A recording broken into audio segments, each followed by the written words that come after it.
La libération de la parole, voilà le thème de cette entrevue-conférence que j'avais effectuée avec Marc Delassalle, auteur et conférencier québécois, qui a œuvré à la diffusion de la conscience supramentale au Québec. Il est décédé présentement, donc c'est une entrevue souvenir qui est tirée de mes archives. Elle date du 24 septembre de l'an 2012. Bonne écoute. Concernant la libération de la parole, l'une des premières questions qui me vient en tête, c'est est-ce qu'on peut dire aujourd'hui que l'être humain sur Terre est libre dans sa parole en général, ou c'est quelques individus à peine qui commencent à toucher à cette liberté dans la parole?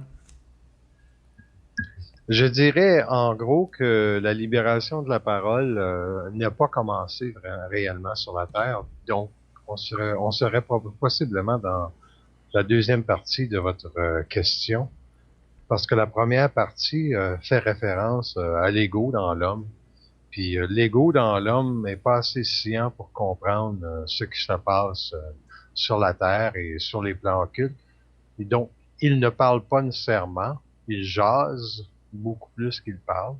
Et la libération de la parole, si on était vraiment rendu là, les gouvernements agiraient complètement différemment et les individus n'auraient pas le même discours égoïque à tous les jours.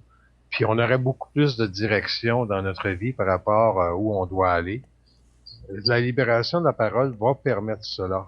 Elle va permettre à l'individu de dire des choses dans sa journée et de pouvoir sentir le réel de ce qu'il dit, ce qui voudrait dire qu'il peut annoncer son devenir et se soustraire de sa programmation d'âme parce que la libération de la parole est en train de se réaliser en lui. Et c'est cela vraiment qui va changer le contexte. Parce que la programmation, c'est une force de l'âme qui est très, très, très forte. Et l'ego ne peut pas résister à la force de l'âme et au monde de la mort qui, qui unit la parole de l'homme à son ego. Rarement l'individu va dire des choses intelligentes dans une journée, mais il y a parfois des pointes d'intelligence dans cette parole-là, parce que sinon, si l'esprit était trop trop loin de l'individu ou de l'homme, c'est certain qu'il ne pourrait jamais se donner une direction dans la vie. Mais principalement, les gens, quand ils se donnent une direction, c'est beaucoup plus en fonction du libre arbitre. Ils croient vraiment qu'ils peuvent décider des choses. Donc, on n'est pas dans la libération de la parole, mais on est plutôt dans une forme de parole qui sert l'ego pour se mesurer en société et ainsi de suite. Et concernant la parole, vous avez parlé de la programmation associée à l'ego, qui serait l'une des entraves actuellement à la parole libérée.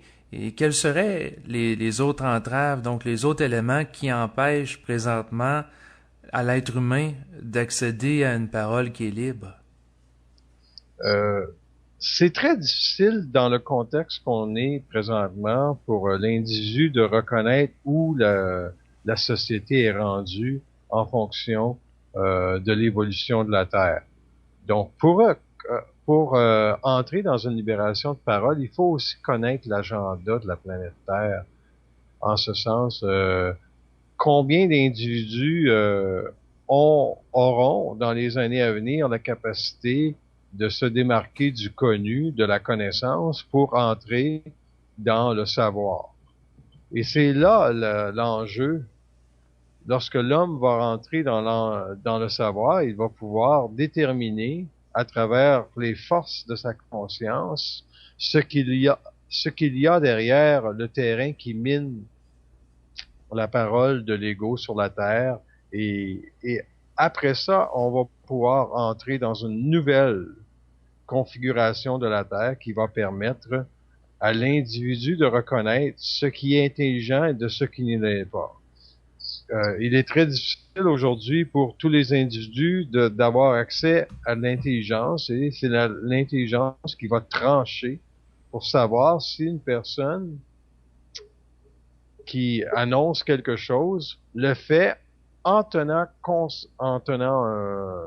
en considération ce que l'homme doit savoir sur la Terre en ce moment par rapport aux forces de l'invisible ou par rapport à sa programmation ou par rapport à la destinée de la Terre.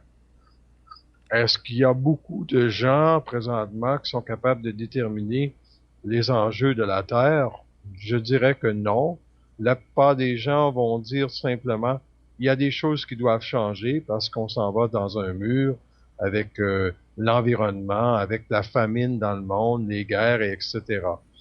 Mais ce n'est pas la libération de la parole qui va changer tout ça. C'est plutôt la conscience de l'individu qui va prendre note en relation avec ce que la Terre doit vivre. Et quand cet individu-là sait exactement ce que la Terre doit vivre, on peut commencer à parler d'une libéralisation de la parole. Donc, il se libère du connu et entre dans ce qui doit être dit plutôt que de vouloir communiquer sa sagesse qu'on appelait jadis. Il va plutôt avoir accès à ce que l'homme doit savoir et il va le communiquer. Donc, à ce moment-là, il y a une libération de la parole. Et comme vous le mentionnez il y a à peine quelques instants, autrefois, jadis, les gens voulaient parler, communiquer leur sagesse parce qu'il y avait une certaine forme d'orgueil, d'ego spirituel qui voulait faire d'eux des maîtres, des enseignants. Et est-ce que... Oui? Oui, puis d'un autre côté, c'était bon. Parce que l'homme n'avait très peu de mesures pour savoir où il se situait par rapport à sa vie. Donc, il y avait des hommes sages qui venaient et disaient, ben, regardez votre vie de ce point de vue-là, peut-être que ça va vous aider à vous construire un meilleur ego. Et l'homme, effectivement, grâce à la religion catholique, s'est construit un ego un peu moins bâtard. Il y a d'autres religions, par contre, qui n'encouragent pas nécessairement, comment dire, une bonne conscience dans l'ego ou simplement dire la sagesse de l'ego. Il y a des religions qui sont beaucoup plus oppositionnelles par rapport à la réalité de l'homme. L'homme, dans la religion catholique, n'était pas le méchant nécessairement. Il était quelqu'un qui apprenait à utiliser la bonne volonté de son ego pour faire le bien. Le mal était là, il avait peur du mal, mais en général, l'homme voulait faire le bien. Donc, Oui. ça l'a... Oui, ça a eu sa fonction, les maîtres, les enseignants, les prêtres et tout ça dans le passé de l'humanité.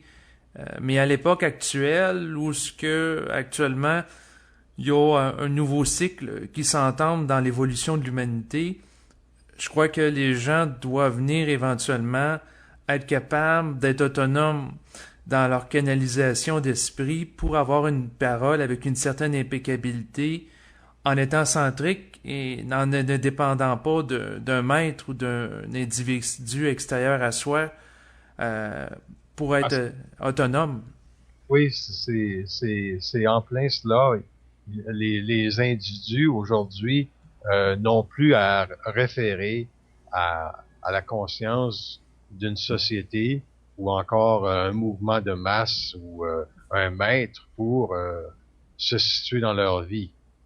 Si tous les individus pouvaient se situer dans leur vie et dire, moi je suis rendu là, et cette réalité-là qu'il exprime serait vécue comme une libération s'ils sont vraiment rendus là. Mais bien souvent, il y a des gens qui vont dire, ah ben, moi je sais qui je suis et je peux faire telle chose dans ma vie, mais si tu sais vraiment ce que tu es, normalement, tu devrais le contenir pour toi-même et dire j'ai une bonne compréhension de la vie, de ses lois, et je suis encore en étude par rapport à ces lois. Et ensuite de ça, l'homme peut savoir avec le temps si ce qu'il avance c'est intelligent ou pas. Mais on n'aura jamais la certitude à 100% que ce que l'on dit, c'est vraiment cela. Et c'est là que le jeu de la libération de la parole se joue, c'est dans le 1%. Si vous attachez pas de sérieux à ce que vous dites, vous êtes dans la libération de la parole. Si vous attachez du sérieux dans ce que vous dites, vous êtes comme les maîtres jadis qui disent, ben moi j'ai la vérité. Ça se comprend, ça, hein? Oui, oui, ben c'est sûr que si la personne donne de la valeur émotionnelle à sa parole pour se donner de l'orgueil, de l'autorité, dans le sens qu'elle s'accroche à cette forme-là, à ce moment-là, ben c'est sûr qu'elle peut être piégée par ça. Oui.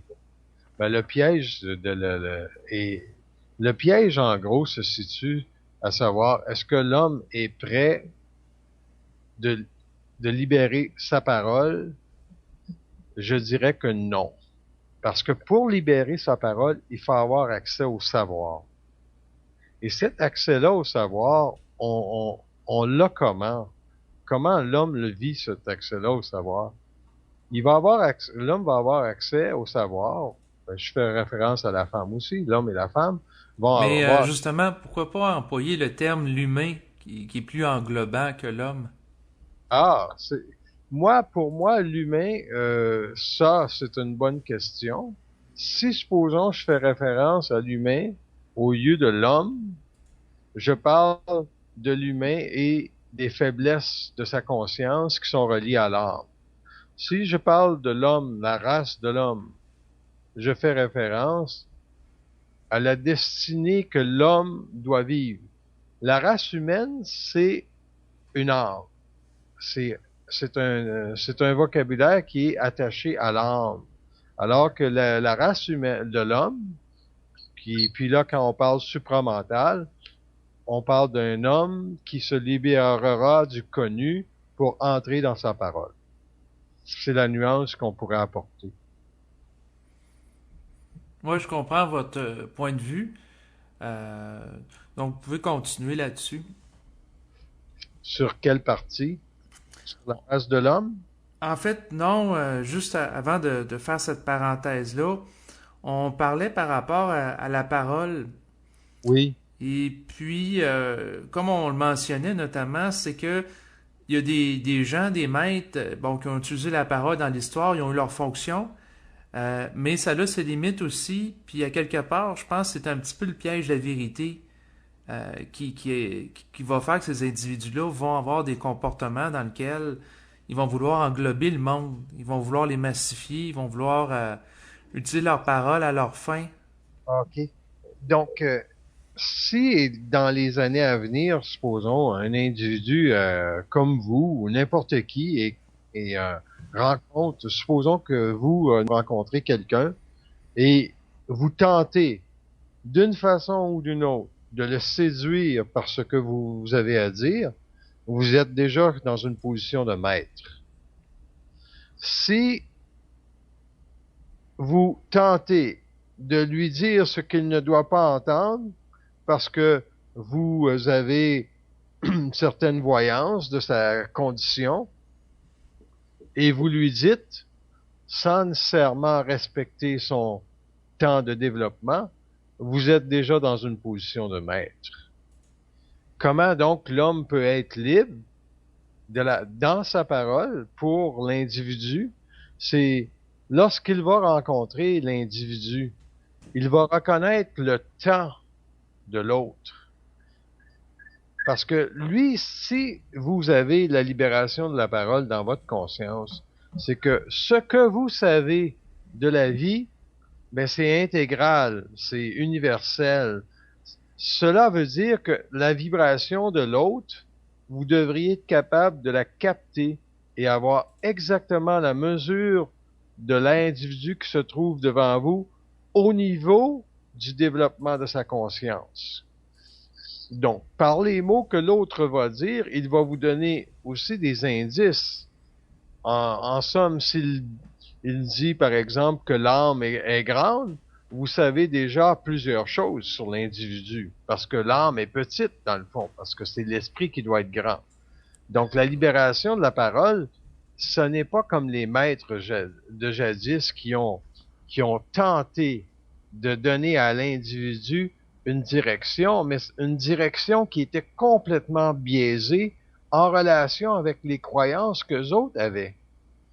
Alors que l'homme intelligent ou la race de l'homme supramental, va, on va reconnaître qu'il y a libération dans la parole, dans cette parole, quand l'individu va faire un énoncé qui va ouvrir la discussion sans jamais la fermer et sans jamais donner une réponse absolue. La seule réponse que vous pouvez donner, supposons, à un individu, c'est de lui poser la question, c'est qu'est-ce que tu veux savoir? Et l'autre va vous poser une question et vous allez répondre. En gros, ça se situe comme ça, la libération de la parole. On pose une question à l'individu et l'individu répond en relation avec... Parce que si vous avez la question, ça veut dire qu'il y a quelqu'un qui a la réponse. Donc, l'organisation de votre psyché doit avoir la question.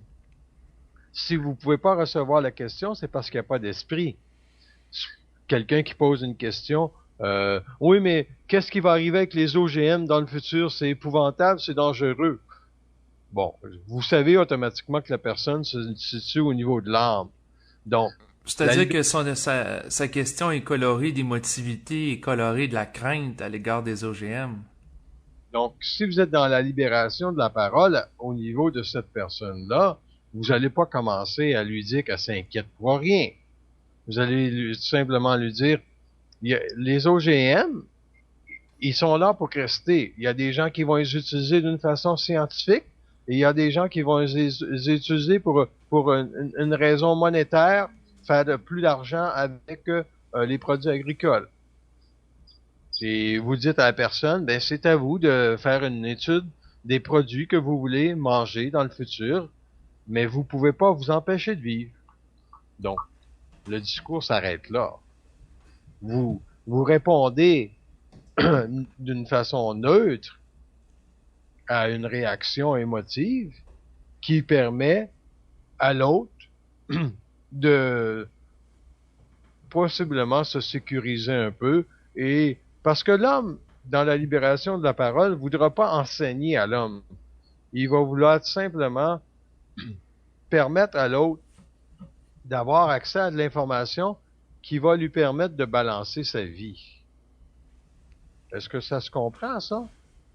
Oui.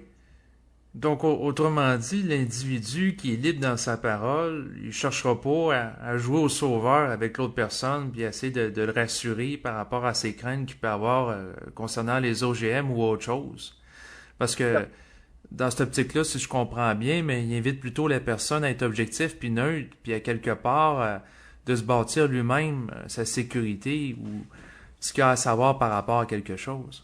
Là, parce que la libération de la parole doit être universelle. Donc, elle doit permettre aux individus, à eux, d'entrer un peu plus dans l'identité de qui ils doivent être dans leur parole.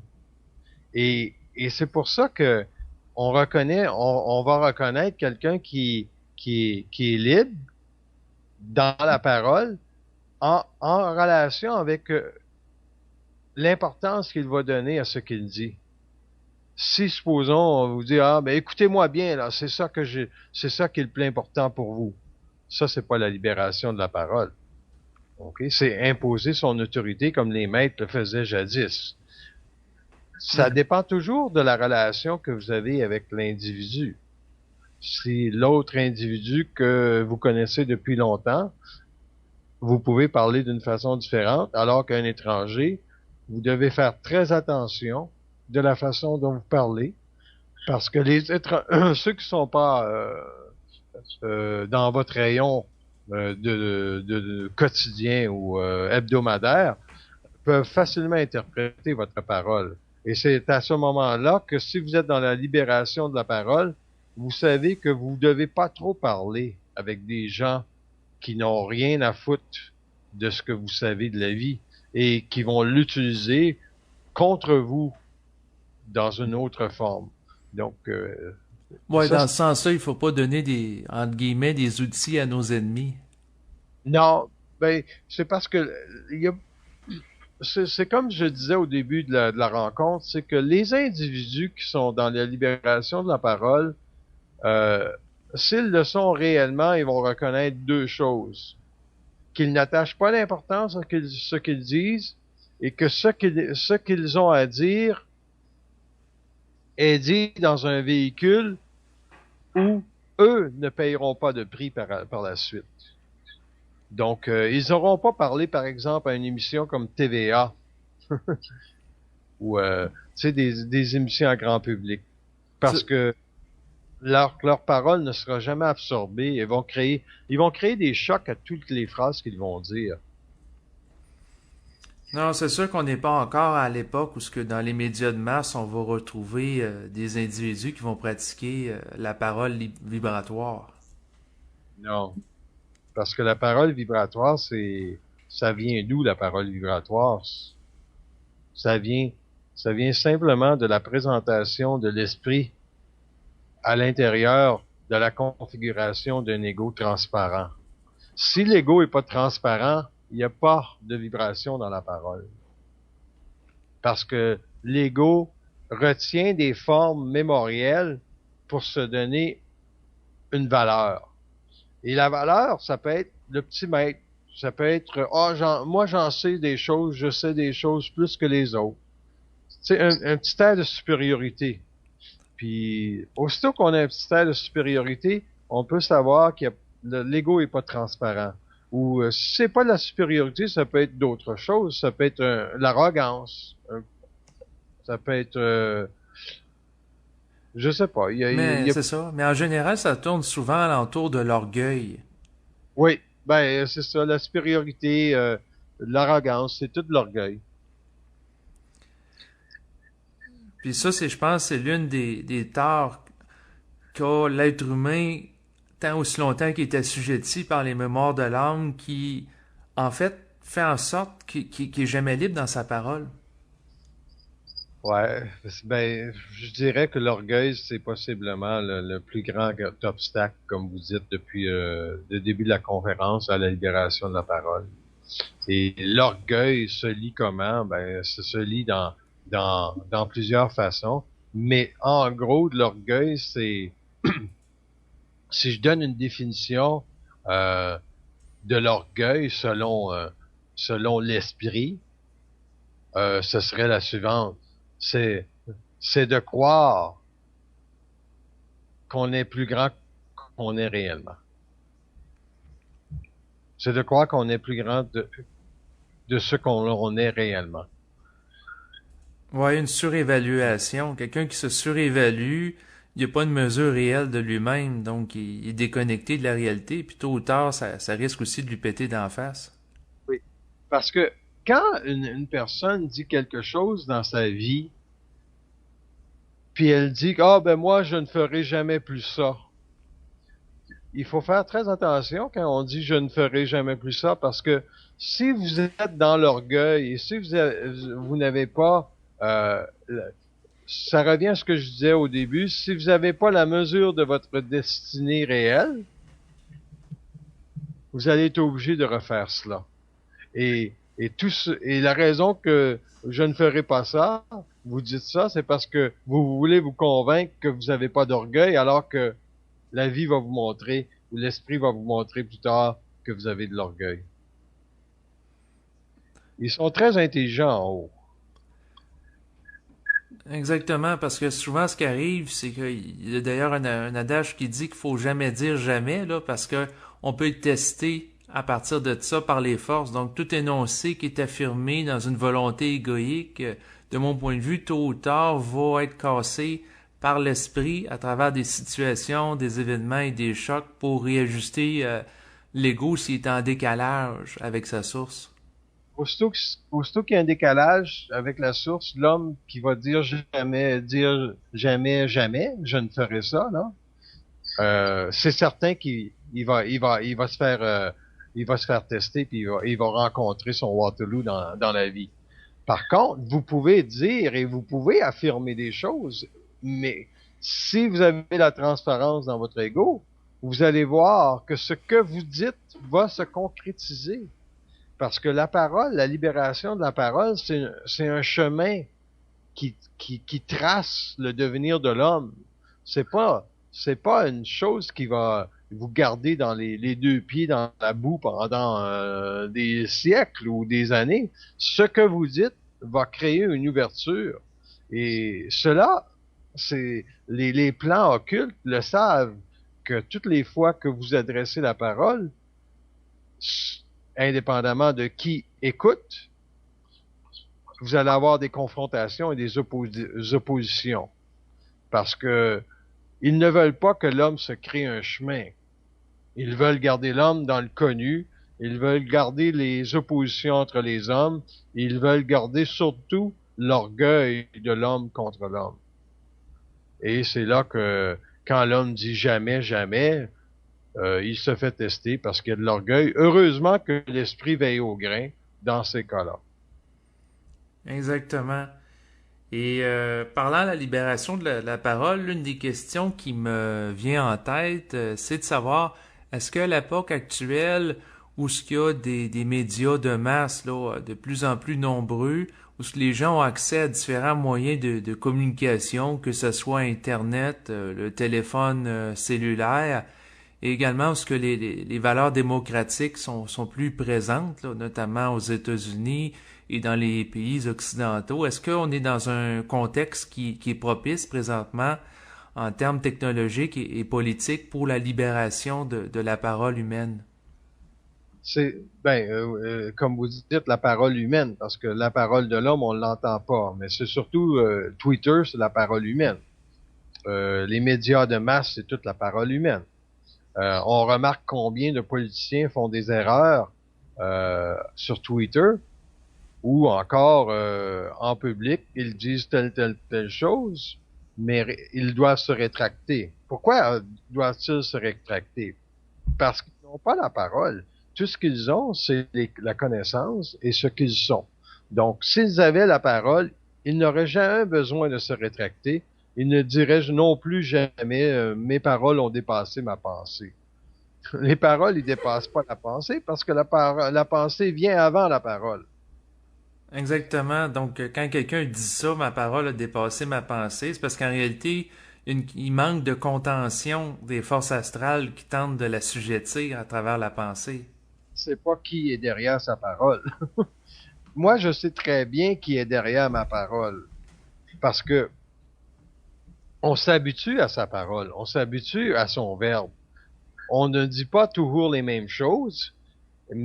Par contre, on s'habitue tellement à sa parole qu'on remarque qu'elle aussi, elle évolue, cette parole-là. Comment elle évolue? Ben, elle va chercher des segments de vie et elle les ramène dans une simple expression comparativement à beaucoup de gens, ce qu'ils font. Plus c'est complexe, plus ça leur donne de pouvoir ou d'autorité parce que ça les protège. Alors que moi, plus c'est simple, plus je considère que l'homme va avoir accès à cette information-là pour ne pas occulter sa conscience et se poser la question, mais quand il me dit ça, est-ce que c'est ça ou ça veut dire cela? Donc, c'est beaucoup plus précis comme parole. Oui, dans la simplicité, parce que souvent la complexité amène la mystification de l'individu. Oui, et la fascination aussi. Donc, Exactement.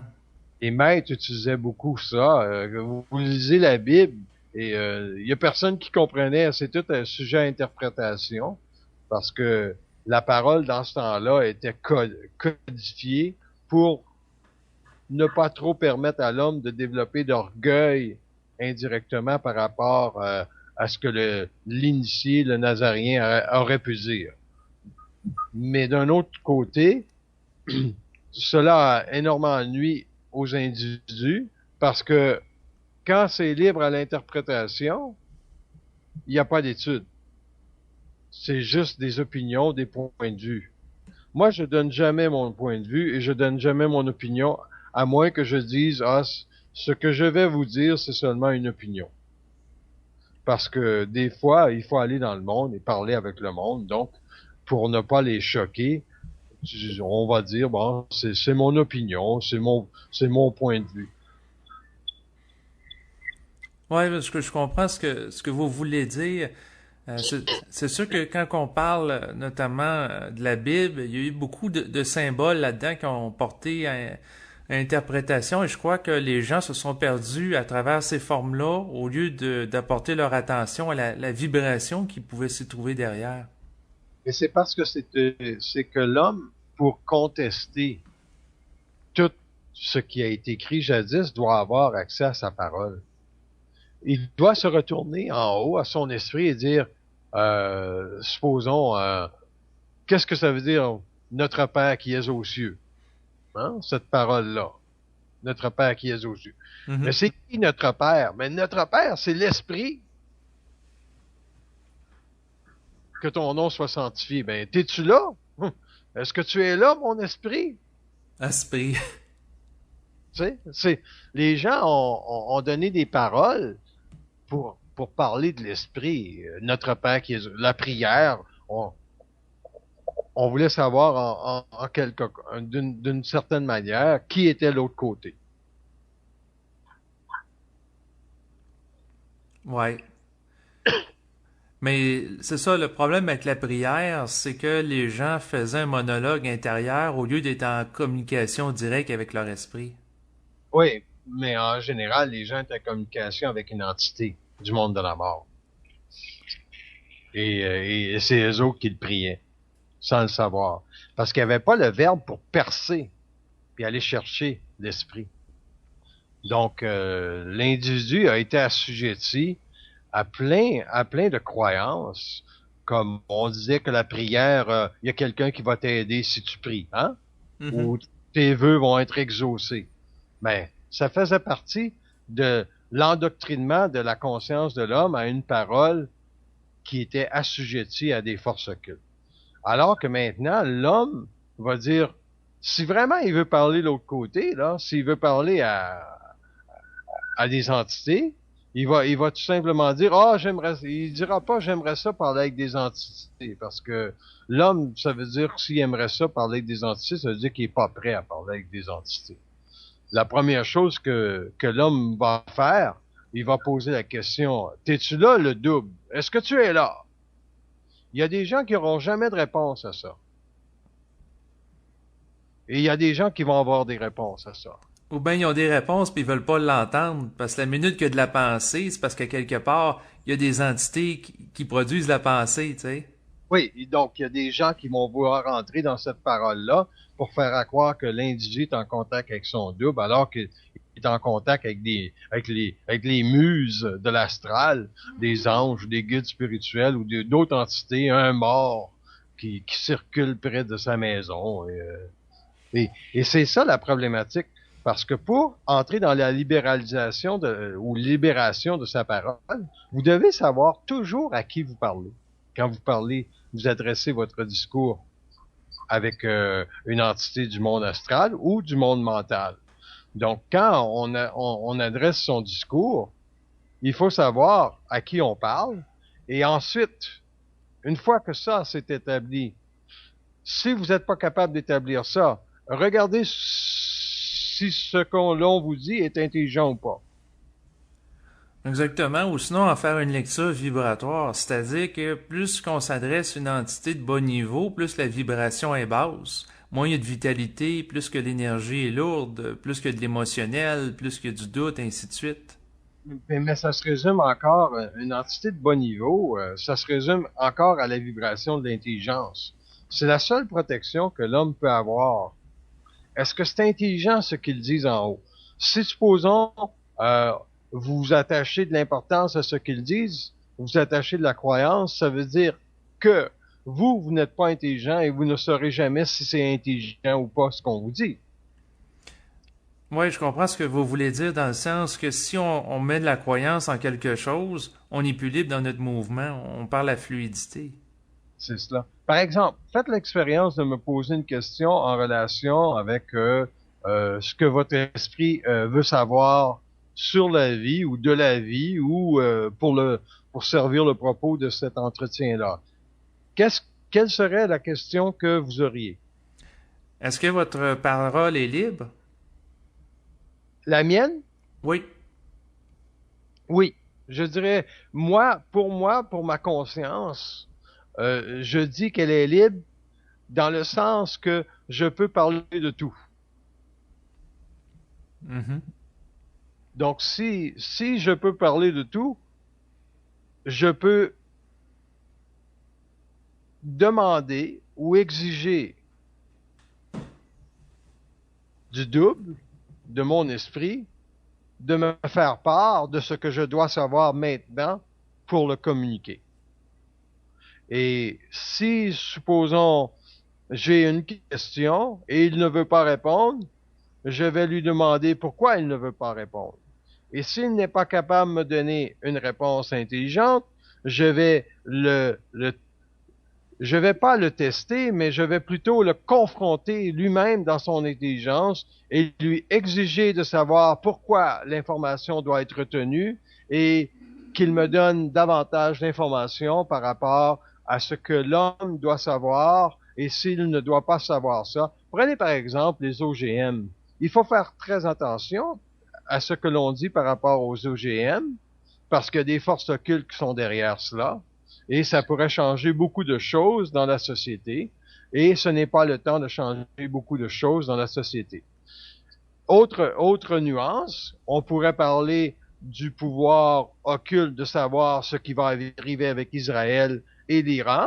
Et ça aussi, ça ne servirait absolument à rien à l'homme de savoir quand est-ce que le conflit va éclater, s'il éclate, s'il y en a un. Mais ça dépend, il est où. C'est sûr que s'il est ici au Québec, il est pas comme la personne qui est dans le feu de l'action en Irak ou en Iran, qui là, il pourrait être victime d'un bombardement.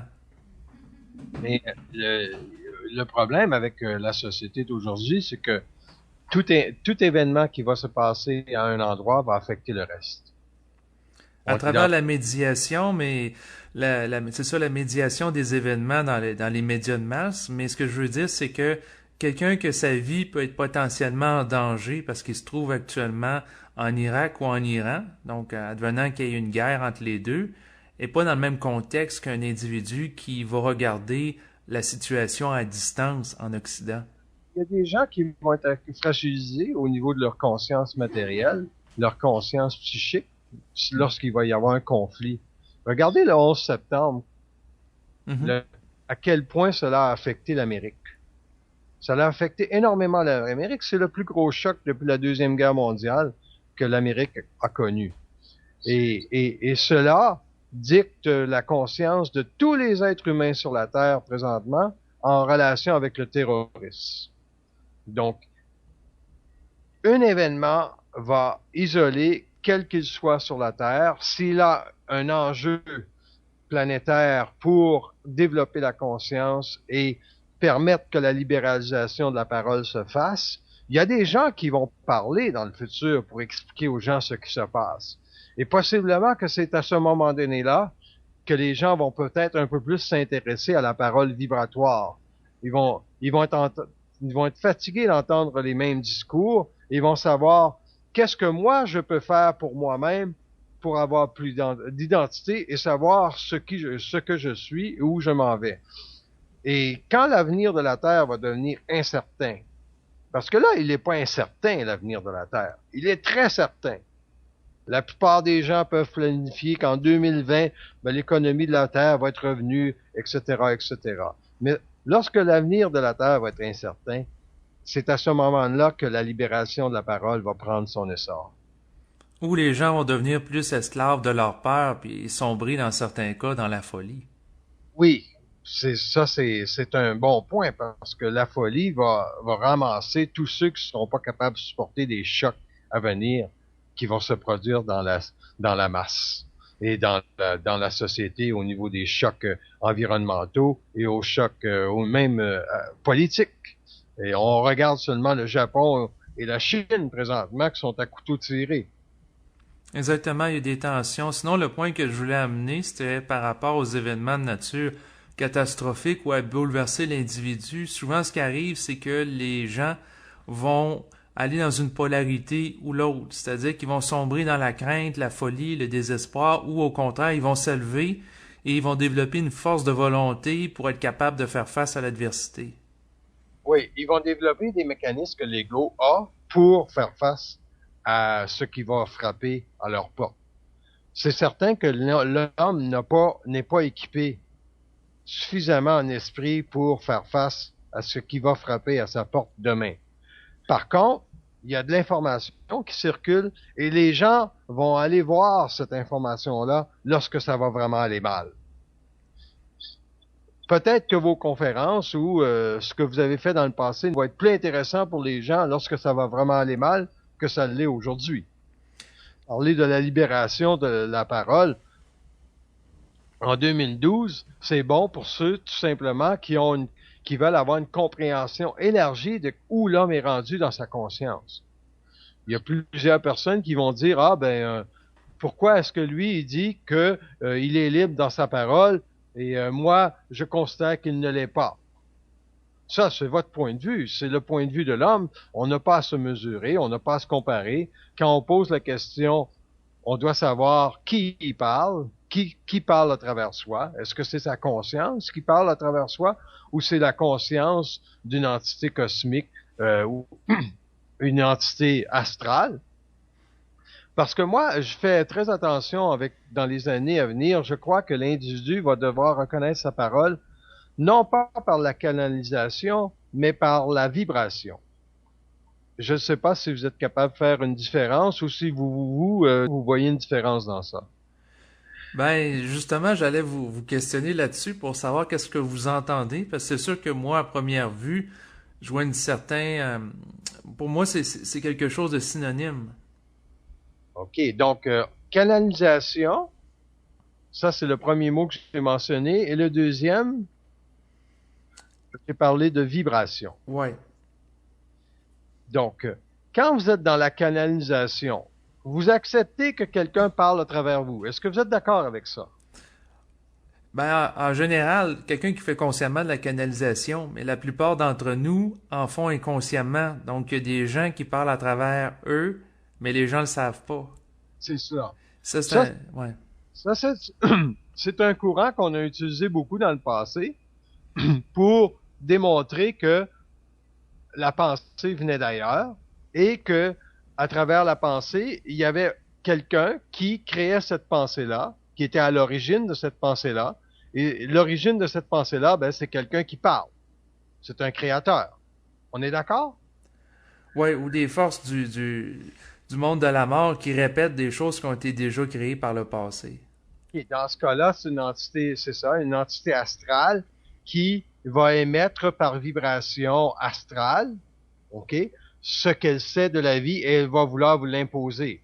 Par exemple, ceux qui faisaient de la canalisation comme des entités spirituelles comme Ramtha, puis Edgar Cayce, puis Nostradamus, c'était tout de la canalisation avec des entités astrales. C'est ça? C'est réel? Oui.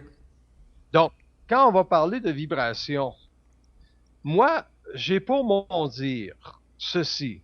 Si l'homme est dans sa vibration, il va parler vibratoirement avec son double ou l'esprit. Son esprit, c'est lui, en d'autres mots, et c'est une unification qui se fait. Donc, il n'y a pas de séparation entre l'unification et soi-même, donc il n'y a pas de canalisation. C'est une vibration qui est émise et non une canalisation parce que vous êtes dans le savoir de votre esprit. Vous n'avez pas à aller chercher quelque chose qui est séparé de vous-même, c'est déjà intrinsèque à votre conscience. Oui, vous l'entendez ici dans le sens que la canalisation, c'est de canaliser quelque chose qui est extérieur à soi. Et qui peut être un peu distant à soi. Je sais que canalisation pouvait faire l'affaire de la 20 ans, lorsqu'on parlait de conscience supramentale, du développement de la conscience supramentale. Mais je me pose la question aujourd'hui, serait-il mieux de parler de vibration pour définir la conscience supramentale de l'homme qui n'est pas non pas séparé de l'esprit, mais unifié par la fusion ou unifié par d'autres mots qu'on peut appeler à la cellule atomique de sa conscience, qui est l'esprit, en d'autres mots. Donc l'homme est cellulaire, mais il fait partie du tout, il n'est pas séparé de ce tout-là. Et c'est ça qui va permettre la libération pour moi de la parole, parce que l'homme ne se sentira pas séparé des intelligences qui viennent d'ailleurs, qui ont créé l'homme, qui sont à l'origine de sa programmation, qui sont à l'origine de tout ce qui se passe sur la Terre. Il va être beaucoup plus près parce qu'il n'y a pas d'interface. Il n'y a pas à passer à travers son double. Il est le double. Oui, ben ici, je trouve que vous rejoignez une vision qui va être immanentiste de l'être humain, c'est-à-dire que l'absolu, là je vais le prendre un peu dans des termes philosophiques, mais ça peut être intéressant quand même de s'y attarder, c'est que l'absolu est immanent au relatif, c'est-à-dire que la totalité, le tout, est dans la partie, et à ce moment-là, l'individu n'est pas séparé du tout, mais en étant un avec le tout, ben il a accès à tout. C'est ça, il est universel. Oui. L'intégralité de la conscience de l'homme va descendre dans le développement de sa parole, dans l'appointement de sa conscience aux origines de la pensée.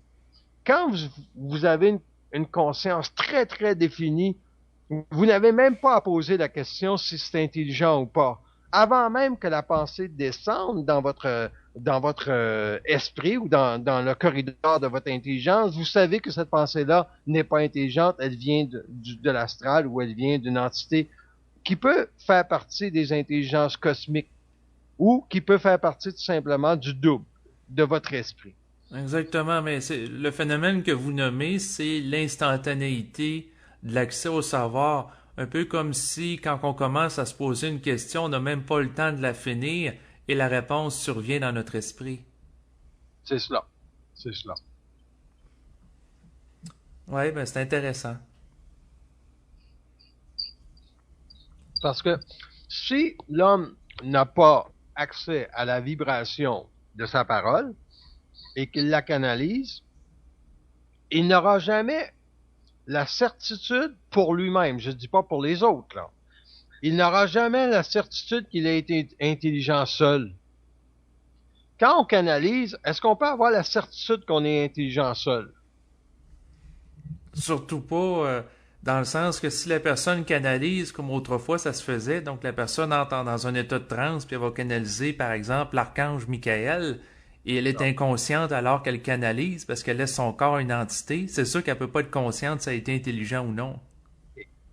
Si je demande à mon double, par exemple, la canalisation, supposons que je veux canaliser l'intelligence à travers la canalisation, et je lui pose la question, est-ce que vibration est plus approprié pour moi? Il dit oui, pour vous, c'est plus approprié.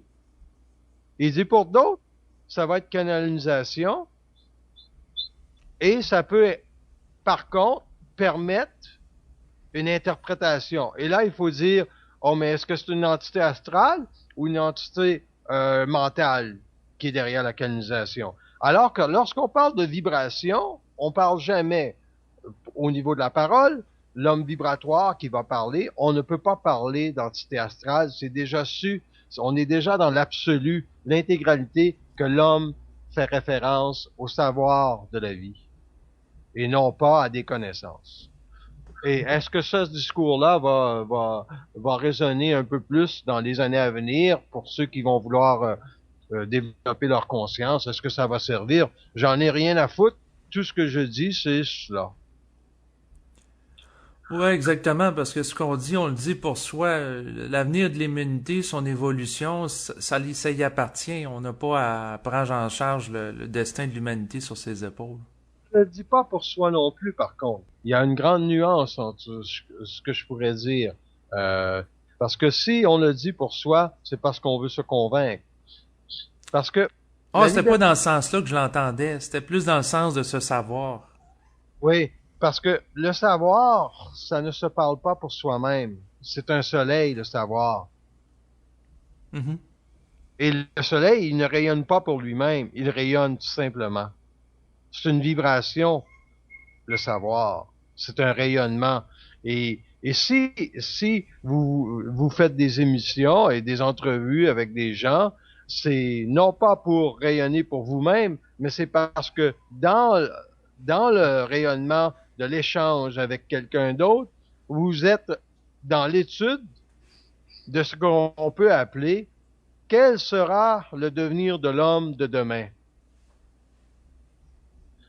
On ne demande pas quel sera le devenir de la race humaine. La race humaine, c'est l'âme, on la connaît. Mais quel sera le devenir de l'homme de demain, l'homme supramental? Mais si la personne n'est pas dans la libération de sa parole, elle ne peut même pas avoir accès à ce que l'homme doit être demain. C'est impossible. Ben, c'est-à-dire que la personne doit être suffisamment libre pour être capable de le canaliser ou de le vibrer, tout dépendant la terminologie qu'on emploie ici. Oui, parce que si je reprends canaliser la réponse, moi j'aime mieux que vibrer la réponse. Parce que vibrer la réponse, c'est vibrer le devenir de l'homme dans le futur. Alors que canaliser, ça relève encore de l'immédiateté. La vibration, ce n'est pas seulement de l'immédiateté, c'est aussi un devenir. C'est une vision. Est-ce qu'on peut canaliser une vision, d'après vous? Ben, ça dépend, parce qu'il y a des médiums qui ont canalisé des visions de l'avenir, si on pense notamment à Nostradamus. Ah oui, mais ça, c'est des visions pour le devenir de l'humanité, de l'âme, pas pour le devenir de l'homme. Je fais la nuance entre le devenir de l'homme et le devenir de l'humanité. Le devenir de l'humanité, c'est la programmation qui doit se poursuivre, c'est-à-dire le circuit involutif de l'homme jusqu'à temps que l'âme soit suffisamment raffinée pour connaître l'esprit. Mais le devenir de l'homme, c'est quoi? C'est l'interpellation de cette conscience-là qui doit un jour retourner dans les éthers galactiques de d'autres galaxies pour éduquer les peuples dans ces civilisations-là de l'avenir d'une nouvelle destinée par rapport à l'homme sur la Terre. Les gens doivent être informés de ce que l'homme va vivre sur la Terre. Il y a beaucoup de gens qui étudient l'homme et ils se demandent est-ce qu'on va amender la race humaine à un moment donné parce qu'ils sont très retardataires pour notre galaxie avec toute la pollution qu'ils causent sur cette planète-là. Ils sont devenus un peuple dangereux. Et non, ils ne sont pas devenus un peuple dangereux parce qu'il y en a qui peuvent parler et ils sont rassurés par ça. Ce que vous dites ou ce qui est dit ici sur Terre est entendu sur les plans. Il y a des gens qui ont de la difficulté à comprendre ça, mais l'homme ne parle pas simplement pour l'homme de la race humaine. Il parle pour le devenir de l'homme sur les autres espaces-temps, parce qu'un jour, l'homme sera jupitérien, donc il n'aura plus besoin de corps matériel et il se déplacera dans d'autres espaces-temps pour éduquer l'homme ou éduquer d'autres races de ce que doit être l'évolution d'une race. Et l'évolution d'une race va passer par la parole. Oui, mais là, c'est sûr qu'on va loin là, dans le sens qu'on pourrait même parler du futur de l'homme intergalactique. Là, on pourrait aller très loin là-dedans. Mais par rapport à tout ça, pour pas s'égarer de ce qui est la réalité qui est plus proche de nous autres, terre à terre, en lien avec ce que vous dites, ça me fait beaucoup penser au fait qu'il a déjà été mentionné qu'actuellement sur Terre, il y a des individus qui parlent pour les morts et les vivants. Et comme le mentionnait entre autres Bernard de Montréal, les vivants, à un moment donné, vont instruire le monde de la mort. Fait que j'ai l'impression qu'à plus court terme, l'être humain va instruire les individus décédés qui appartiennent au plan astral plutôt que les autres civilisations du cosmos. D'accord. Je fais le pont entre ce que vous dites. Quand tantôt vous disiez que on allait peut-être trop loin parce que je comprends pour rester à l'intérieur du propos. Mais vous savez que pour éduquer les morts, il faut aller plus loin que les morts. Oui. Et c'est comme ça que les morts savent reconnaître la libération de la parole dans l'homme. Ils vont dire, comment ça se fait que cet homme-là sait des choses que moi je ne sais pas? Pensez-vous vraiment que les anges en haut connaissent le devenir galactique de l'homme? Ils n'ont aucune idée. Donc, eux aussi doivent être éduqués. Oui, ben le point que vous amenez est intéressant parce que ça nous amène à recadrer la relation entre l'humain et l'invisible. Dans le passé, l'être humain était enseigné par les anges, les êtres spirituels, les divinités, les entités du monde de la mort. Et là, la relation est sur le point de s'inverser pour l'homme qui se conscientise. L'homme n'enseignera pas à l'occulte ou aux morts. L'homme n'enseignera pas. Il va les éduquer de qui ils sont. Il y a une grande nuance entre éduquer et enseigner.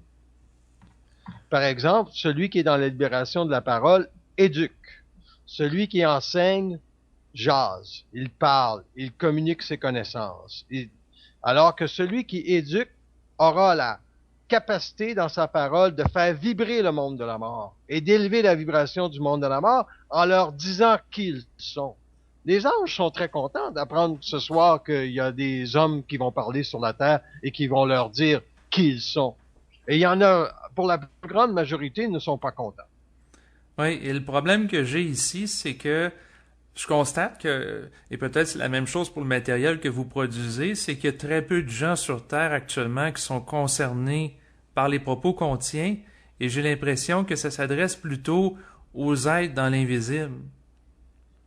Non, parce que beaucoup de gens qui se posent la question sur la Terre présentement, est-ce que ça donne quelque chose de développer sa conscience? Oui, ça donne quelque chose.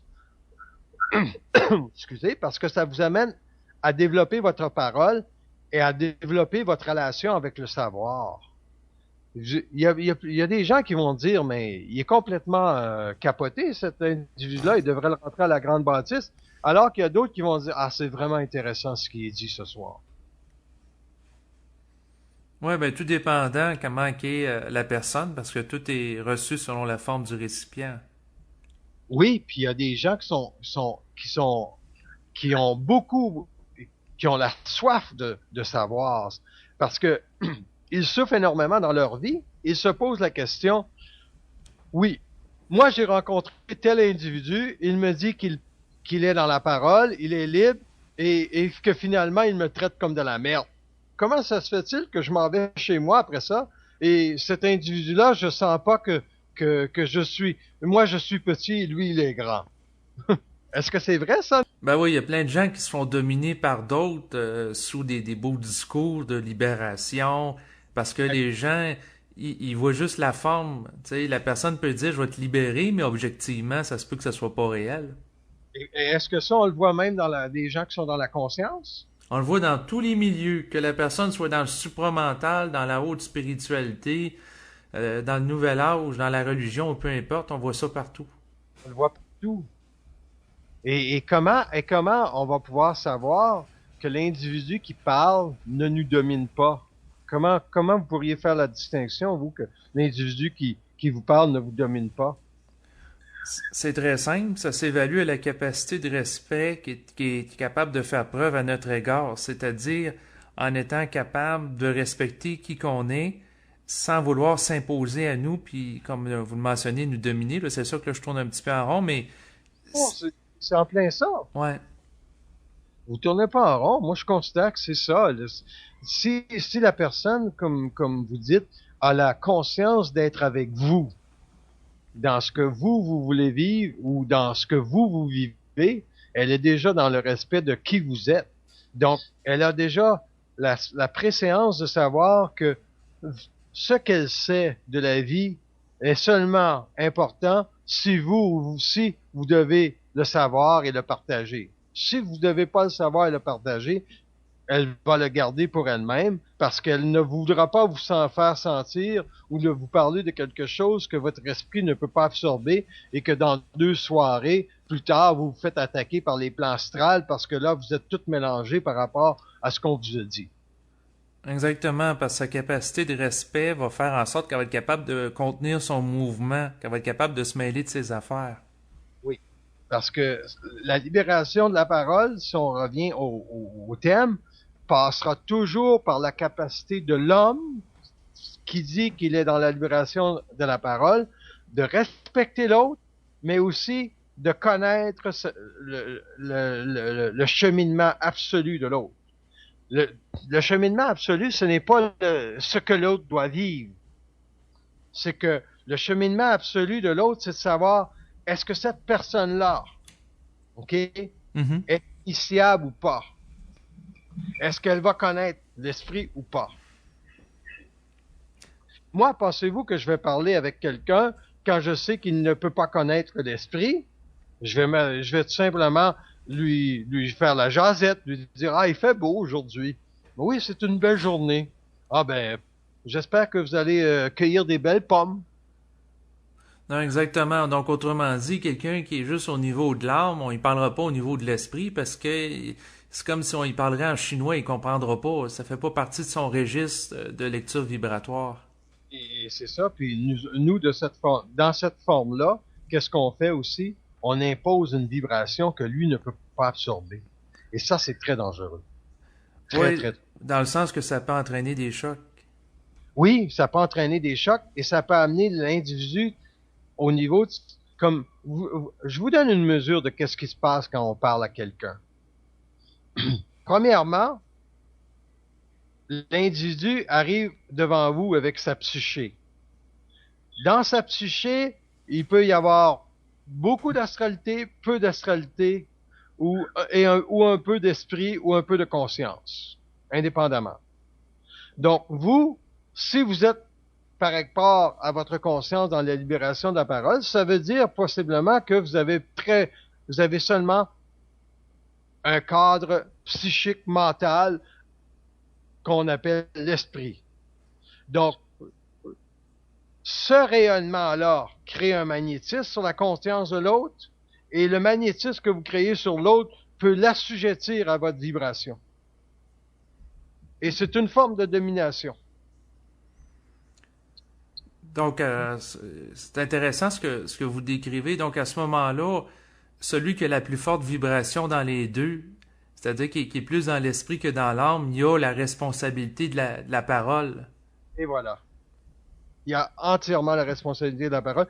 Il ne peut pas amener l'autre sur un territoire où il sait que son ego va être malmené éventuellement par rapport. Par contre, si quelqu'un vous pose la question par rapport à tel événement de sa vie et vous lui donnez la réponse parce que vous savez que il doit connaître la réponse parce que éventuellement l'astral veut profiter de sa faiblesse pour se grandir, vous allez lui donner la réponse parce que l'intelligence de l'homme protégera toujours l'homme dans sa parole. Mais l'homme ne peut pas aider l'homme. Il va tout simplement lui dire ce qu'il sait en relation avec ce que l'autre peut absorber et lui permettre d'alléger peut-être un peu sa souffrance. Mais on n'enlève pas la souffrance de l'autre. C'est le savoir qui allège la souffrance de l'autre. Là, la distinction est importante à faire entre les deux parce que ça nous libère de l'illusion qu'on peut sauver un autre être humain ou l'éveiller. C'est ça. La libération de la parole va permettre à l'homme d'avoir accès à de l'information dont il doit avoir pour se construire un devenir libre. Si ce n'est pas pour se construire un devenir libre, ça veut dire que l'orgueil de celui qui parle est très présent et il aura cet individu-là à se corriger avec le temps parce qu'il va se retrouver seul. Et quand l'homme se retrouve seul parce que les gens ne veulent plus le rencontrer, il y a un problème. Exactement.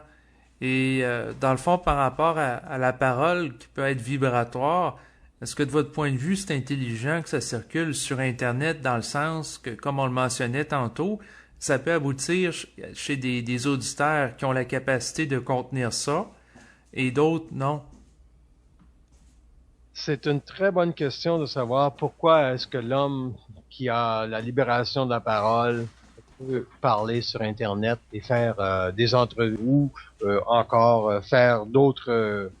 pourquoi est-ce que ça doit être sur l'Internet ou ça doit être sur le net? Puis qui aura accès à cela? Ce n'est pas important qui a accès à cela. Pourquoi? Parce que le médium de l'Internet est un médium construit en relation avec la circulation de l'information. La vibration dicte l'agenda. Est-ce que vous pouvez élaborer un peu plus là-dessus? La vibration dicte quelle est la raison pourquoi la lumière a-t-elle décidé que ce nouveau rayonnement d'énergie au niveau de la libéralisation de l'information se produise après 1990. L'Internet n'est pas arrivé avant, est arrivé en gros en 1990, et présentement nous avons accès à toutes sortes de médiums d'information pour faire circuler l'information. Je pense à Twitter, etc. Ce qui est important de savoir, c'est l'agenda. L'agenda, c'est de faire circuler l'information. Donc, si l'information doit circuler, elle doit permettre à l'homme de se construire lui-même un pont entre son esprit et l'intelligence. Donc, s'il va sur un site Internet et il dit « Ah, ça, c'est pas intelligent et ça, c'est intelligent », il y a beaucoup plus de rapports de force. Les gens sont beaucoup plus en contact avec d'autres rapports de force que jadis. Et c'est cela, l'Internet. C'est de créer des rapports de force. Et si quelqu'un va sur le site et il écoute cette entrevue-là, il va avoir un rapport de force entre lui et sa conscience. Et il est fort possible que jamais, si l'Internet n'avait pas existé, il n'aurait pas eu accès à ce rapport de force-là. Et c'est pour ça que l'agenda est très simple. C'est faire circuler l'information, parce que la vibration de la lumière veut tout simplement permettre à l'homme non pas d'élaborer un consensus, mais que lui se définisse plus rapidement dans sa parole.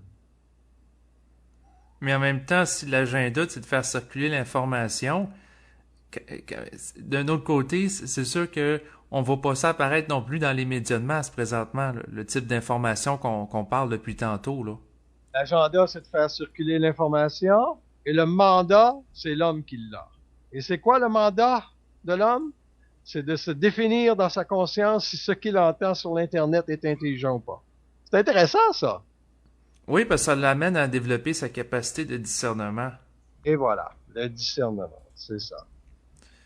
Et justement, par rapport à ça, est-ce que les jeunes, plutôt que les individus plus âgés, seraient davantage propices à connaître la libération de la parole? Non, il n'y a pas d'âge pour ça. OK. C'est certain qu'un jeune homme qui a 21 ans, 22 ans, ne peut pas être trop exposé à de la conscience. Il y en a qui vont l'être, mais ils ne peuvent pas trop l'être parce que leur ego n'est pas assez ferré encore pour traiter avec l'invisible. C'est ça. En général, l'individu va rentrer en relation avec des entités ou ce genre de discours supramental vers 27-28 ans pour la simple et unique raison qu'il aurait vécu suffisamment d'illusions dans sa vie pour se poser des questions réelles en relation avec sa vie et où sa vie doit aller.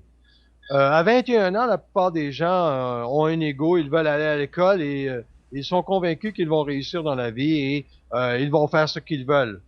Mais si la lumière est derrière et décide de les casser dans leur ego, ils vont vivre des chocs de vie à 26, 27 ans et là, ils vont se poser des questions initiatiques parce que leur vie va tourner en rond et ils vont dire tout simplement, mais la vie, c'est de la merde et ils vont avoir raison, mais ils vont vouloir pourquoi.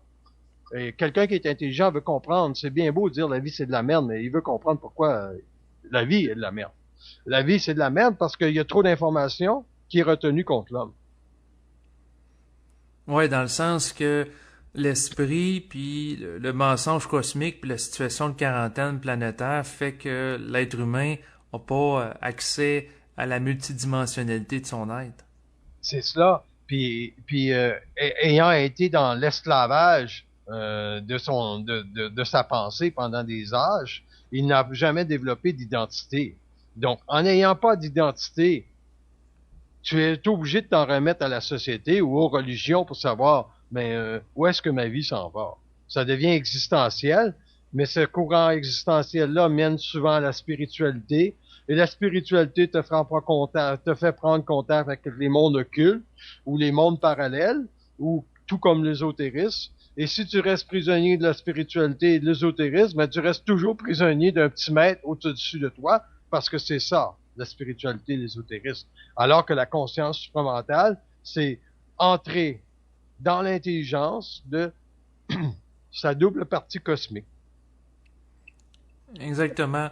Par rapport au développement de vie de l'individu, parce que ce que je comprends de ce que vous dites, c'est plus vers la fin de la vingtaine, donc 27, 28 ans, que l'individu peut entrer en contact avec le matériel supramental.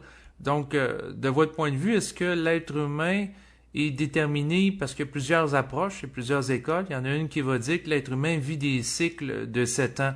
Donc, il va avoir de 0 à 7 ans, 7 à 14, 14 à 21, et de 21 à 28 qui va marquer un cycle, et par la suite de 28 à 35 un autre cycle. Est-ce que vous avez une vision dans laquelle l'individu est déterminé par des cycles?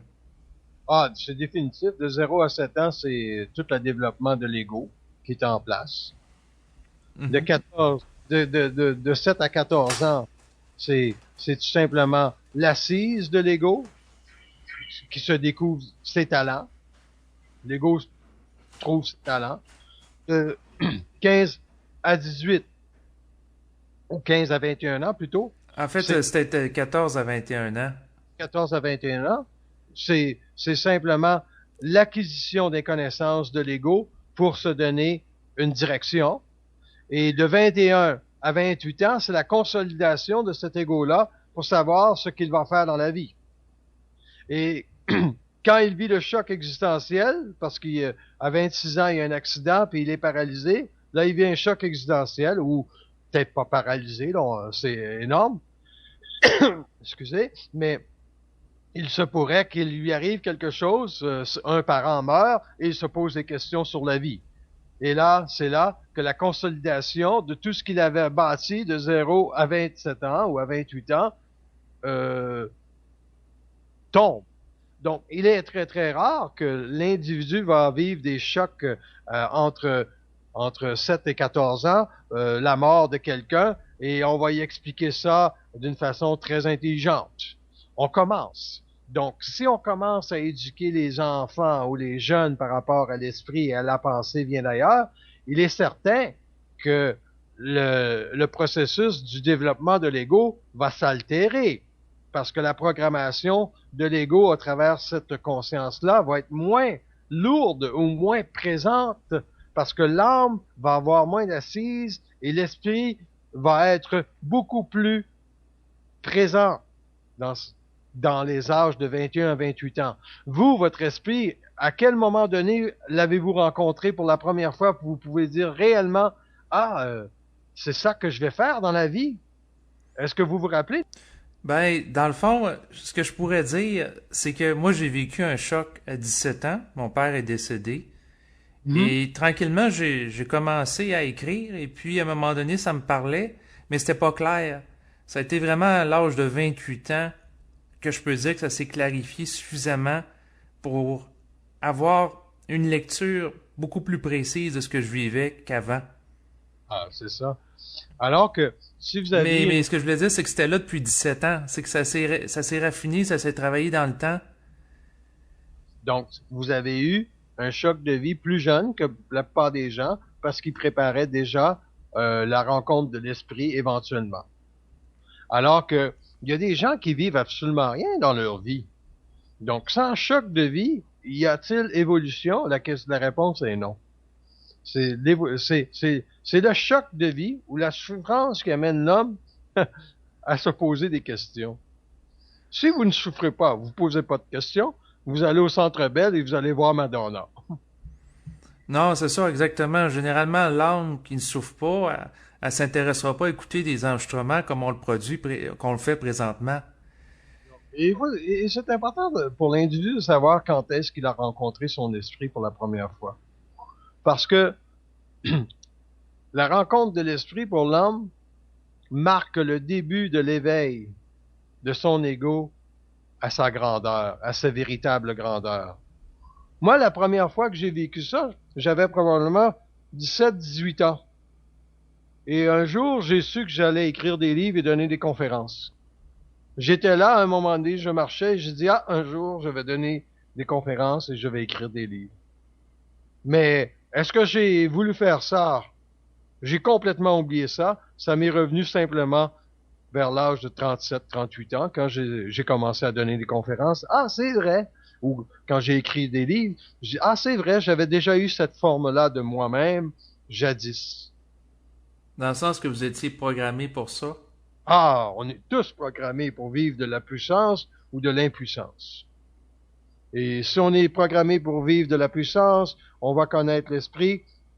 Et quand on va connaître l'esprit, on va tasser l'astral et tranquillement sa parole va descendre. Et quand sa parole commence à descendre, on a besoin de s'ajuster à sa parole et de vibrer à sa parole pour savoir si cette parole-là est intelligente ou pas. S'il y a la vibration de l'intelligence dans sa parole, il y a la liberté dans sa parole et il y a la libération de la parole. Exactement. Et ça, c'est un autre élément qui peut être intéressant à aborder, c'est-à-dire dans la vie d'un individu qui est appelé à devenir un homme conscient ou une femme consciente, est-ce que c'est déjà prédéterminé avant la naissance que ça se produise? Oui, l'individu ne peut pas descendre sur la terre et avoir une programmation qui ne lui permettra pas de rencontrer l'esprit. S'il doit rencontrer l'esprit, c'est déjà inscrit. Si ce n'est pas possible pour lui de rencontrer l'esprit, il ne peut pas, sinon il va vivre la folie. Parce que le choc de la conscience du réel ne sera pas supporté dans son ego et cela va tout simplement créer chez lui la folie. Moi, là, je peux vous dire, si j'avais pas été programmé pour vivre de l'intelligence ou programmé pour connaître l'esprit, je serais probablement fou parce qu'avec toute l'information que j'ai accès, comment puis-je faire la différence entre le réel, le savoir et l'intelligence, et ensuite aller vivre ma vie, prendre mon petit café, lire la presse ou le devoir, et tout simplement avoir une vie très équilibrée, en harmonie avec tout ce qui se passe. Ce serait impossible, parce qu'à un moment donné, l'ego ne serait pas capable de dompter l'occulte, et l'homme doit avoir de la libération dans sa parole pour dompter l'occulte. L'occulte, c'est qui l'occulte? C'est toutes les forces astrales qui veulent pénétrer sa conscience pour lui faire dire finalement qu'il est petit et que eux, ils sont intelligents. Exactement. Puis c'est aussi le plan mental, dans le sens qu'il y a à faire éventuellement une lutte entre lui et son esprit. Oui, ben, le rapport de force, hein? Exactement. Le rapport de force entre l'esprit et sa parole. Et l'esprit de l'homme est intelligent, mais il ne sait pas comment l'homme sera intelligent lorsque lui entrera dans la libération de sa parole, parce que les forces de la lumière, lorsqu'ils ont créé l'homme, n'avaient pas la mesure exacte de ce que donnera l'homme qui se conscientise et qui peut parler aux morts et qui peut éduquer les morts et en plus de cela, être capable d'aller chercher sur les plans invisibles de l'information qui vont permettre à l'homme de comprendre instantanément qu'est-ce que c'est d'aimer l'homme. Et l'amour que l'homme va descendre demain pour l'homme, parce qu'il va aimer l'homme avant les forces, n'a pas de mesure au niveau de la vibration, parce que c'est en train de se produire et ça se produira davantage dans les 100 prochaines années pour permettre à l'homme de donner une direction assurée à la Terre, parce qu'il y a beaucoup de monde qui vont penser que l'homme n'aime pas l'homme et que la destinée de l'homme dépend d'un être, un messie venu d'ailleurs. Non, la destinée de l'homme ne dépend pas d'un messie venu d'ailleurs, elle dépend de l'amour que l'homme, que pas canalisera, mais vibrera dans sa conscience pour protéger l'homme de l'occulte et des mensonges et de tous les maîtres qui veulent se présenter à l'homme. Et ça, il va y en avoir dans les années à venir. Ouais, d'un côté, vous parlez de l'amour de l'homme pour l'homme, mais en même temps, comme on le mentionnait tantôt, vous disiez aussi que l'homme ne peut rien pour l'homme. Oui, l'homme ne peut rien pour l'homme. L'homme ne peut pas aider l'homme. Ouais, mais s'il peut l'aimer.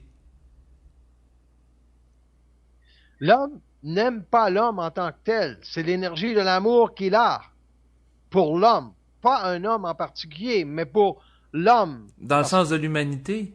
Non, pas dans le sens de l'humanité, dans le sens de l'homme, la race de l'homme.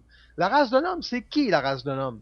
La race de l'homme, c'est le devenir conscient d'une nouvelle atomisation de la cellule qui a permis d'incarner une âme dans un corps matériel pour donner en main propre à l'homme la liberté de devenir ce qu'il doit être. Mais il ne peut pas devenir ce qu'il doit être parce que les forces de la noirceur, luciférienne et satanique, ont pénétré sa conscience pour lui enlever sa liberté. Et quand l'homme va aimer l'homme, il va redonner à l'homme la liberté. C'est ça, aimer l'homme. Il va lui donner les outils pour qu'il puisse avoir accès lui-même à sa liberté. Il va tasser le mensonge et il va lui donner l'information. Il va pas lui donner, il va la partager. Parce qu'il y a rien à donner. Ça se comprend-tu, ça? Dans le sens qu'il va lui partager l'information, mais en bout de piste, il peut pas faire le travail à la place de l'autre individu de se dépolluer. C'est cela. Donc, ne peut rien pour l'homme, vous êtes d'accord? Oui, dans ce sens-là, mais c'est complexe à suivre. C'est complexe, mais est-ce que ça s'est compris? Est-ce que c'est que l'homme qui aime l'homme va permettre à cet homme d'avoir accès à de l'information qui va lui donner instantanément sa liberté. C'est quoi instantanément sa liberté? Par exemple, je vous donne un exemple. Je vais voir quelqu'un et il souffre beaucoup. Mm-hmm. Et je lui dis, je suis là.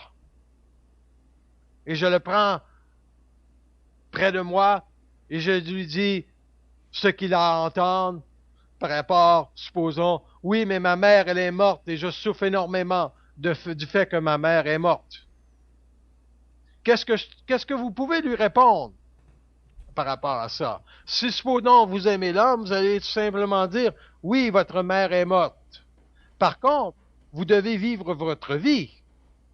Et ce n'est pas dans le vivre votre vie qu'il va comprendre, ah ben là, j'ai une vie à vivre. Non, c'est dans la vibration de l'amour que vous allez partager avec lui qu'il va sentir qu'effectivement, il y a quelque chose qui va changer, son mental va changer de vibration, parce que vous allez créer de l'espace autour de sa tête pour que l'entité de sa mère qui vient le basculer à tous les jours pour lui dire, oui, mais ma mère est morte, qu'elle mange de la merde, ta mère. L'homme qui aime l'homme ne dira pas nécessairement ça, parce qu'il sait qu'il peut pas absorber qu'elle mange Ben, c'est ça, l'autre personne va se sentir brusquée puis insultée, sinon. Non. Donc, l'amour, ce n'est pas nécessairement ça. Il va tout simplement lui dire ce que j'ai dit. Oui, votre mère est morte, mais vous avez une vie à vivre et je peux voir déjà vos talents qui sont les suivants. Il va dire, vous avez une capacité d'aller dans les sciences, aller dans les sciences. Il va lui donner une direction, il va l'orienter, mais c'est à l'autre homme de choisir si c'est ça qu'il veut faire. Est-ce que vous comprenez ce que c'est aimer l'homme? Oui, dans le sens que la personne peut lui, dans le fond, l'aider à se rebrancher à sa créativité puis à faire ce qu'elle doit faire au lieu de rester accrochée après la mémoire de sa mère décédée. Il va entrer dans son champ d'énergie pour créer de l'espace. Pourquoi est-ce qu'il crée de l'espace? Ça revient à ce que je disais tantôt. Le soleil ne rayonne pas pour lui-même. Le soleil rayonne. Et il n'y a pas une entité astrale qui peut résister au soleil de l'homme ou à la parole de l'homme. Est-ce que vous êtes d'accord? Ben, pour résister, il faudrait peut-être définir un petit peu plus dans quel sens vous l'entendez. Ah, résister veut dire qu'ils seraient aveuglés. Donc, ils ne peuvent pas être aveuglés. Parce que s'ils sont aveuglés, ça veut dire qu'ils doivent rester et poser des questions pour que l'homme change son rayonnement sur leur conscience. Mais normalement, ces gens-là ou ces entités-là ne peuvent pas rester et ils foutent le camp. Oui, dans le sens, ils ne sont pas capables de soutenir la vibration de l'homme conscient. Ils sont pas capables de soutenir le soleil. Le Ils sont dans la noirceur. Ouais. Ben, ça revient à dire un petit peu que qui se ressemble s'assemble, dans le sens que ceux qui sont très ténébreux vont être en contact psychique, en liaison avec des êtres humains aussi ténébreux qu'eux autres pouvaient l'être de leur vivant. Ah oui, on regarde ceux qui écoutent de la musique heavy metal. Ils se regroupent comme ceux qui ont... ça c'est au niveau de la sensibilité, hein. Mhm. Les gens se regroupent selon une certaine sensibilité. Il y a des gens qui veulent pas rencontrer d'autres personnes parce qu'ils les trouvent très insensibles. Ils ont pas le respect. Et moi, c'est mon cas. Je peux pas rencontrer n'importe qui parce que les gens sont pas assez conscients de ce qu'ils provoquent dans leur rayonnement d'énergie. Il y a des gens qui traînent 2, 3 entités puis ils ne savent même pas. Donc, c'est à soi de se protéger. Ce n'est pas l'homme qui est le problème. Non, exactement. C'est à soi d'exercer sa sélectivité, non pas par snobisme, mais par capacité de faire une lecture objective de l'autre. Et voilà. C'est ça la libéralisation de la parole ou la libération de la parole dans l'homme. C'est que l'homme peut parler pour lui-même, dans sa conscience, pour se libérer de la conscience de l'homme qui ne doit pas savoir ce qu'il sait. Et quand l'homme sait que quelqu'un ne doit pas savoir ce qu'il sait, il se retire et il ne parle pas. Exactement, il va pas jeter des perles au pourceau. Non. Et c'est pour ça que moi, j'accepte de parler euh, en conférence, j'accepte de parler en entrevue avec vous, ou j'accepte de parler parfois dans des relations d'amitié, mais rarement. Parce que les égos sont rapidement confrontés et je suis obligé de travailler. Et quand je rencontre des amis, je veux pas travailler, je veux me reposer.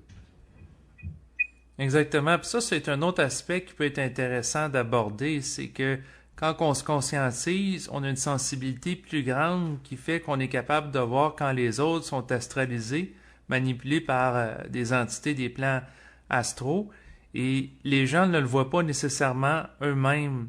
Donc, on voit quelque chose des autres qui nous dérange, mais eux autres, ils sont pas conscients qu'à quelque part, ils sont manipulés puis qu'ils nous dérangent à travers ça. Euh, le mot déranger, c'est simplement de savoir qu'on est c'est pas qu'on est nécessairement, je comprends ce que vous dites, dérangé, mais je dirais beaucoup plus qu'on est attaqué. Parce que quand vous êtes très très conscient ou quoi que ce soit, vous êtes à un endroit, vous savez que les entités qui sont autour ne sont pas contentes que vous soyez là, et c'est à vous de prendre la décision de faire quelque chose. L'astral n'a pas, si vous êtes dans un endroit public, c'est vous qui devez prendre la décision de vous tasser le plus rapidement possible parce que vous ne devez pas être dans le champ d'exposition de certains individus. Donc, si vous restez là, c'est sûr que vous allez vous sentir dérangé. Mais si vous pouvez prendre la décision, vous savez qu'il y a quelque chose qui perturbe votre paix et c'est là que vous partez. Exactement, mais encore là, si l'individu conscient est toujours celui qui est obligé de faire de l'évitement par rapport à des environnements, comment peut-il être libre? Il est libre dans sa parole. Il est libre dans sa parole, mais il n'est pas libre dans ses déplacements. Non, on ne fait pas ce qu'on veut sur la Terre. Savez-vous pourquoi? Et je crois que je vais conclure un peu sur ce sujet-là. Mhm. Parce que, mais l'homme n'est pas libre sur la Terre. Pourquoi? Parce que la Terre appartient à la planète des morts. Et on est seul devant cette grande cacophonie-là de l'astral. Et c'est comme je reprends le propos du début, ça va pas assez mal sur la Terre pour que l'homme se pose vraiment des réelles questions. Et surtout, qu'ils veulent savoir quel est le projet réel de la Terre. Est-ce que c'est de faire plus d'argent ou etc., etc., etc. Oui. Alors, ben écoutez, ça a été un plaisir pour moi de discuter avec vous ce soir. C'est pareillement. Et je considère qu'on a vraiment fait le tour de la question, même s'il y a beaucoup, beaucoup de questions en parallèle qui pourraient développer sur d'autres sujets. Exactement, dont le projet réel de la Terre qui pourrait peut-être faire éventuellement l'objet d'une autre conférence. Oui, ou d'une entrevue, en tout cas. Oui, une entrevue, oui, tout à fait. On appelle ça comme on veut, c'est pas grave. Et je vous dis merci, puis on se reparle. Excellent, au revoir. Au revoir.